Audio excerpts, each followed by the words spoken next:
السلام علیکم فرینڈز، اگر آپ کا مرغا بہت ہی زیادہ کمزور ہے اور اس کو کس طرح سے آپ نے موٹا تازہ کرنا ہے، یہ سب کچھ آج کی اس ویڈیو میں ہم کور کرنے والے ہیں. So guys, this is Wasim and کیسٹ. So let's go to Aseel Nawabi latest video. السلام علیکم جی دوستو، ہم آپ کے لیے آج بہت زبردست نسخہ لے کے آئے ہیں. تو یہ نسخہ آپ کریں، انشاءاللہ آپ کو فائدہ ہوگا. آپ کے مرغے صحت مند ہو جائیں گے، فربا ہو جائیں گے. کرنا آپ نے کیا ہے بھائی، آپ نے سب سے پہلے لینا ہے گندم کا آٹا، خالص گندم کا آٹا. اور یہ جو توڑے والا یا گتھی والا آٹا ہوتا ہے، یہ آپ نے نہیں لینا. آپ نے آٹا لینا ہے جی گندم کا خالص. وہ آٹا جتنا آپ نے مرغے کو کھلانا ہے روز، یا ایک بار ہی تقریباً کلو یا 1.5 کلو آٹا لے لیں. آپ اسے کسی برتن میں ڈال کے سوکھا ہی اچھے سے پکا لیں گے.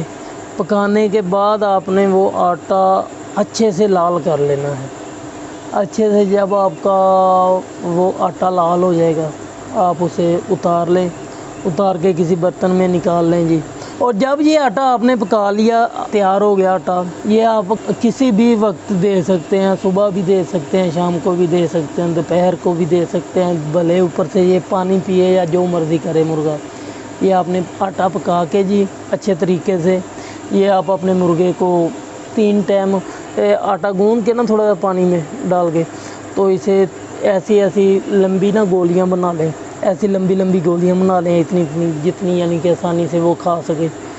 یہ اتنی دینی ہے 3 مرتبہ دن میں یا 2 مرتبہ. آپ اپنے مرغے کو 10 سے 15 دن کھلائیں یا 20 دن کھلائیں، انشاءاللہ آپ کو فرق نظر آئے گا مرغے میں. انشاءاللہ آپ کا مرغا موٹا تازہ ہونا شروع ہو جائے گا. تو آپ لہٰذا یہ کام کریں تو آپ کو بہت فائدہ ہوگا. اچھا جی، السلام علیکم. تو فرینڈز، آپ نے دیکھا مرغے کو کس طرح سے موٹا تازہ کیا جاتا ہے. یہی ٹیکنیک آپ اپنے مرغوں پر ٹرائی آؤٹ کریں، آپ کو انشاءاللہ اس کا لازمی سے رزلٹ ملے گا. اگر آپ کو یہ ویڈیو اچھی لگی تو اس کو لائک اور چینل کو سبسکرائب لازمی کر لیں. اگر آپ بھی آپ کا کوئی کویسچن ہے اس ویڈیو سے ریلیٹڈ تو نیچے کمنٹ کریں، ہم آپ کا رپلائی لازمی کریں گے. So I hope you like this video. Thank you.